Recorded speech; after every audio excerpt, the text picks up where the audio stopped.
On the 2nd of August 1876, at Noodle and Man's Saloon in Deadwood, legendary gunslinger Wild Bill Hickok was shot from behind while holding two pairs, aces and eights, a combination now infamous as the dead man's hand. But in the Wild West, a bullet was not the only thing that could take your life and your livelihood. At the smoke-filled poker tables, professional gamblers, known as wolves, were always waiting to fleece naive newcomers with diabolical tricks.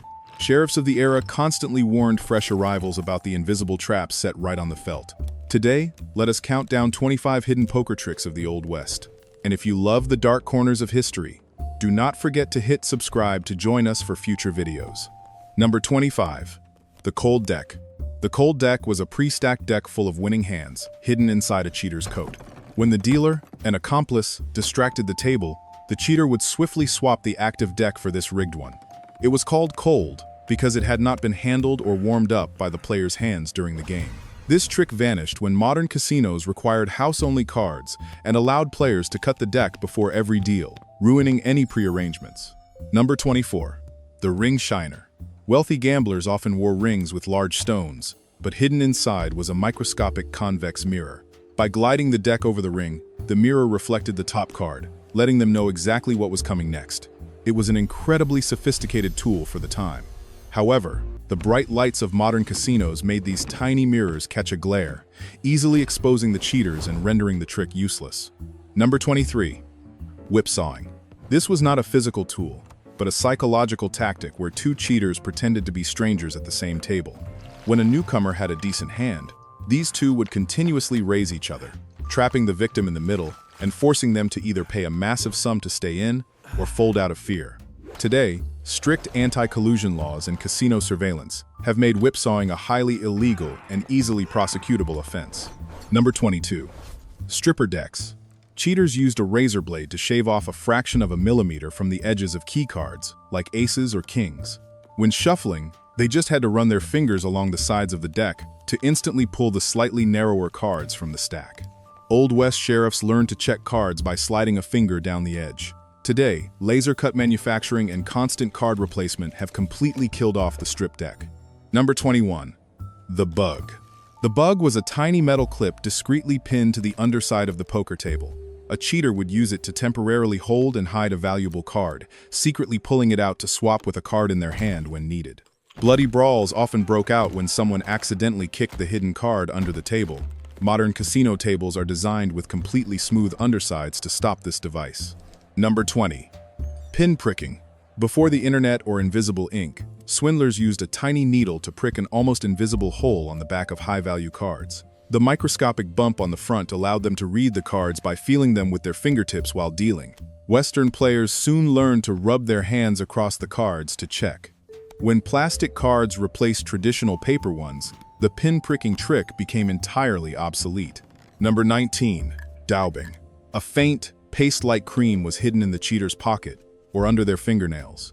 During play, they secretly smeared a faint smudge on the backs of specific cards. This mark was extremely hard to see unless viewed at an angle under the dim oil lamps of a saloon. However, the daub smudged easily and left residue on the cheater's hands. Sheriffs often forced suspects to turn over their hands for chemical checks, sending many to jail. Number 18. Crimping. A cheater would use their finger to slightly bend, or crimp, a microscopic corner of a card while looking at it.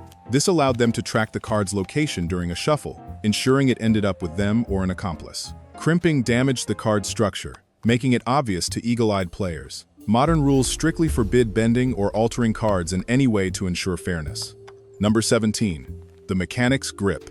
This is a specialized way of holding the deck, where three fingers cover the side and the index finger blocks the front. This posture blocked the view of everyone around, allowing the cheater to deal from the bottom or second from the top without being detected. While this grip is a basic technique for modern magicians, in a casino, hiding the deck from the player's view is considered blatant cheating. Number 16. The false cut. To neutralize players cutting the deck to ruin pre-stacked cards, cheaters used incredibly dexterous hands. They performed a series of lifts and cuts that looked entirely natural, but actually returned the deck to its exact original order. In the Old West, being caught making a false cut usually earned you a bullet. Today, dealers use a hard plastic cut card to ensure the deck is genuinely randomized. By the late 19th century, These tricks were so widespread that mail-order catalogs actually sold gambling equipment. One of the most famous suppliers was E.M. O'Neill & Company in Chicago. They openly sold marked decks, sleeve holdouts, and loaded dice, disguised as magic supplies. This trade was perfectly legal until federal laws clamped down in the early 20th century. Number 15. Second dealing.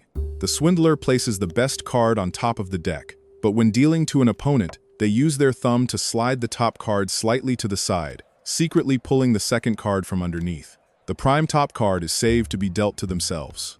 This skill takes years to master and often creates a distinct rubbing sound.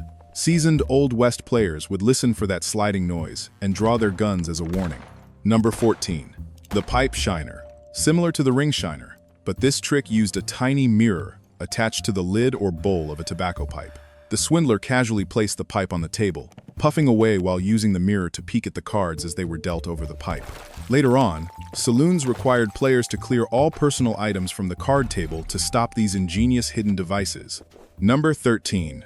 The sleeve holdout. A complex system of springs, elastic bands, and pulleys hidden inside a coat sleeve.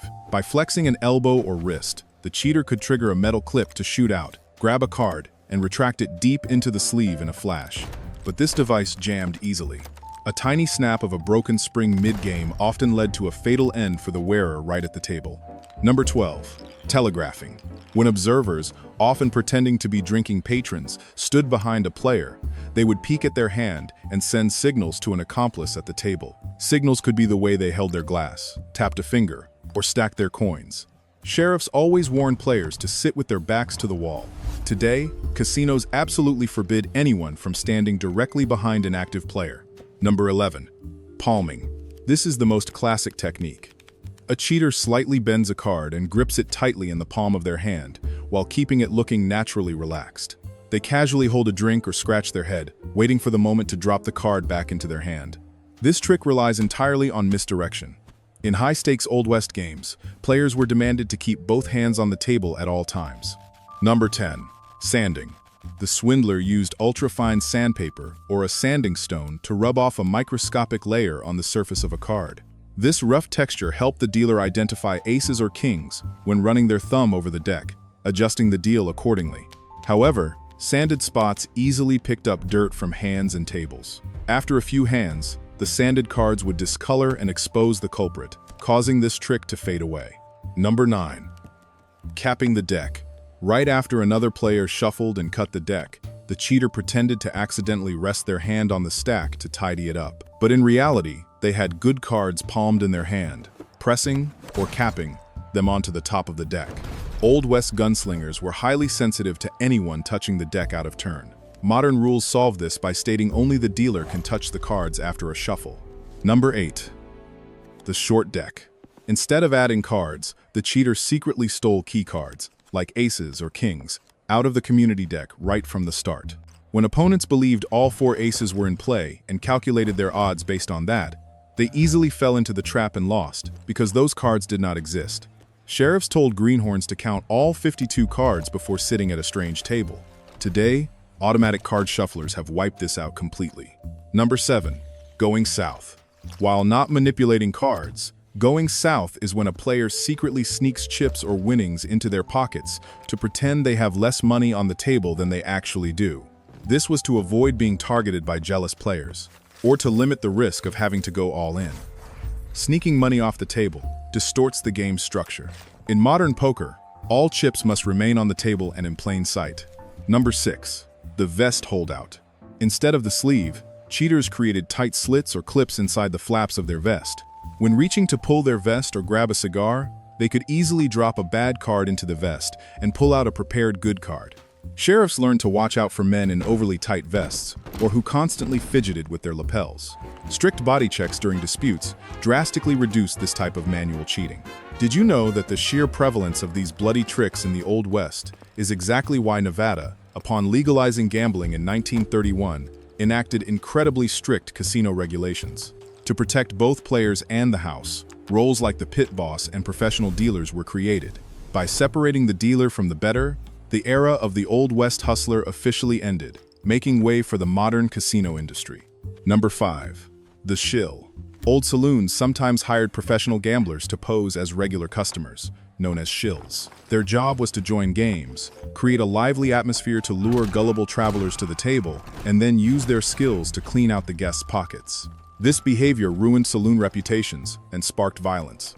Modern casinos strictly forbid employees from playing as customers, and gambling operations must be entirely transparent. Number 4. The Muck. The Muck is the pile of folded and discarded cards.